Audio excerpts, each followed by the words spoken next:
Hello, एकाक्ष class में आपका स्वागत है। आज से हम लोगों ने test and learn series start किया है, पर्टिकुलरली सीबीएसई 10th बोर्ड के लिए। इसमें आपको मैथ्स के क्वेश्चन मिलेंगे। प्रत्येक वीडियो में किसी पर्टिकुलर टॉपिक का एक क्वेश्चन दिया रहेगा।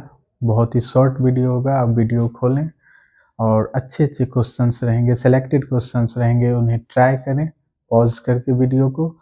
और अगर नहीं बनता है या आपसे बन भी जाता है तो काफ़ी शॉर्ट वीडियो है, ज़्यादा टाइम कंज्यूम नहीं होगा आपका। आप उसको देख सकते हैं। आप बेहतर से बेहतर ट्रिक और उसको सॉल्व करने के अच्छे से अच्छे मेथड को जान सकते हैं। तो इसके लिए हम लोगों ने 1 क्वेश्चन एट ए टाइम का स्टेप लिया है। तो मैथ में अभी कोऑर्डिनेट ज्योमेट्री का पहला क्वेश्चन है, जो कि काफ़ी आसान है। आप लोग काफ़ी परिचित होंगे इस क्वेश्चन से।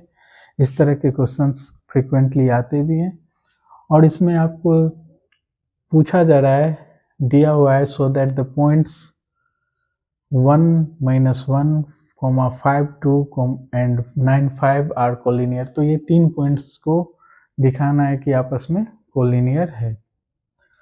तो जब इस तरह के क्वेश्चंस आते हैं एग्जाम में, आपको कुछ नहीं करना होता है। आप पहले ऑर्थोडॉक्स मेथड से इसको बनाएंगे, जो कि है एक पॉइंट आप मान लेंगे a 1, -1, दूसरा पॉइंट b 5, 2 और c 9, 5। इस तरह से 3 पॉइंट मान लेंगे। कोई भी 3 पॉइंट तभी कॉलिनियर होगा जब अगर 3 पॉइंट है, कोई भी 3 पॉइंट, अब किस वे में है, हो सकता है ए सी बी हो या ए बी सी हो, अभी हम नहीं जानते, लेकिन कोई भी 3 पॉइंट होगा तो उसके 2 distance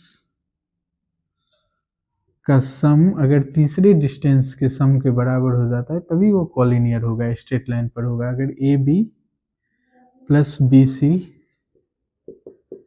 equal to A C हो जाता है इस फिगर के लिए, क्योंकि हमने ए के बाद बी बनाया, बी के बाद सी बनाया, ऐसा सीक्वेंस नहीं हो सकता है। हो सकता है ए सी प्लस सी बी करने पर आपको ए बी मिले। तो इस तरह का भी सीक्वेंस हो सकता है। अभी हम बस 3 पॉइंट्स रेंडमली उसके कोऑर्डिनेट लिख दे रहे हैं और 3 डिस्टेंस फाइंड आउट करेंगे। ए बी हम फाइंड आउट करेंगे, डिस्टेंस फार्मूला का यूज़ करेंगे। किसी भी 2 पॉइंट के बीच डिस्टेंस फार्मूला निकालने के लिए, अगर 2 पॉइंट ऐसे हो जिसका एक का कोऑर्डिनेट x1 y1 हो और दूसरे का कोऑर्डिनेट x2 y2 हो, तो हम लोग x1 - x2 square plus y1 - y2 square इस फार्मूला का यूज़ कर सकते हैं और इससे डिस्टेंस फाइंड आउट कर सकते हैं। वही फार्मूला जब हम लगाएंगे ए बी में, यहाँ पे सीक्वेंस मैटर नहीं करता है, स्क्वायर होके नेगेटिव या पॉजिटिव, हमेशा पॉजिटिव ही होगा, तो सीक्वेंस मैटर नहीं करता है। तो अगर हम 1 - 5 स्क्वायर प्लस -1 - 2 स्क्वायर करते हैं तो मेरा ये डिस्टेंस 5 आता है।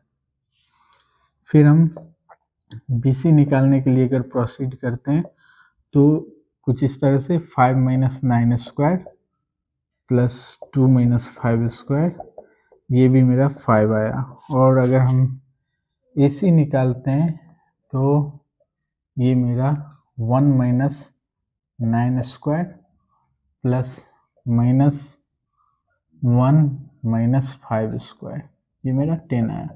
तो अगर हम 2 डिस्टेंस सम करते हैं, A B plus B C करते हैं, तो मेरा ए सी आ जा रहा है। मतलब ये स्ट्रेट लाइन फॉर्म कर रहा है, तो तीनों पॉइंट्स कॉलिनियर होंगे। ये मेरा प्रूफ हो गया। स्ट्रेट लाइन है तो पॉइंट्स कॉलिनियर होंगे।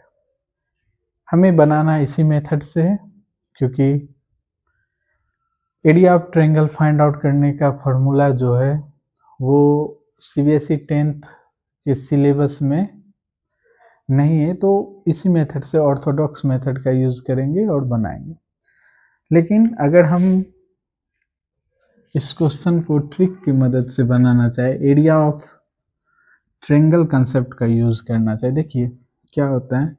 पहले अगर हम माने जो कोई चीज़ कोलिनियर नहीं है तो ज़रूर वो ट्रायंगल फॉर्म कर रहा होगा। अगर कोई 3 पॉइंट्स इस तरह से दिया है, जो 3 डिस्टेंसेस दिए हैं और फिर वो कॉलिनियर नहीं है तो वो ट्रायंगल फॉर्म कर रहा होगा। और अगर ट्रायंगल का एरिया 0 आ रहा है मतलब वो ट्रायंगल नहीं फॉर्म हो रहा है, मतलब वो स्ट्रेट लाइन फॉर्म हो रहा है। इस तरह से हम कॉन्ट्राडिक्शन समझ सकते हैं। जो अगर हमने मान लिया जो कोई पॉइंट ट्रायंगल फॉर्म कर रहा है और उसका एरिया 0 आ जा रहा है, मतलब वो ट्रायंगल फॉर्म नहीं कर रहा है।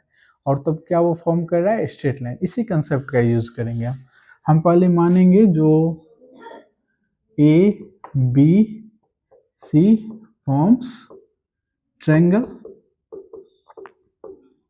तो ट्रायंगल का एरिया निकालने के लिए हम एक ट्रिक मेथड का यूज करेंगे। कुछ नहीं करना है हमको, ये सबसे आसान ट्रिक है। 1 - 1 5 2 9 5 और फिर से हम 1 - 1 लिखते हैं। आप 5 2 से भी स्टार्ट कर सकते हैं, लेकिन जो पॉइंट सबसे पहले आपने लिखा है उसको फिर से एक बार रिपीट कर देना है इस ट्रिक में। इस तरह से क्रॉस एरो बनाएंगे और सबको मल्टीप्लाई करेंगे। 1 × 2 2 25 और -9, ये आपका 18 आ रहा है। इस साइड क्रॉस करते जाएंगे, -5 18 5, ये भी आपका 18 आया। इसको आप m कह दें, इसको n कह दें। एरिया ऑफ ट्रायंगल आपका हाफ m - n हो जाता है, जो कि यहाँ डालने पर आपका 0 आ रहा है। मतलब एरिया 0 आ रहा है, मतलब ये ट्रायंगल फॉर्म नहीं कर रहा है, यानी ये स्ट्रेट लाइन फॉर्म कर रहा है। फॉर्म्स स्ट्रेट लाइन, तो पॉइंट्स आर कॉलिनियर। इस तरह से इस सवाल को आप रफ में चेक कर सकते हैं जो आपका आंसर सही है कि नहीं। हालांकि इस मेथड का यूज अभी बोर्ड के लिए नहीं करेंगे, पीछे रफ वर्क में आप चेक कर सकते हैं।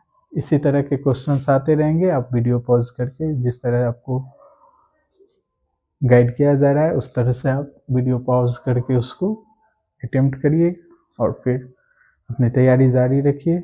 All the best.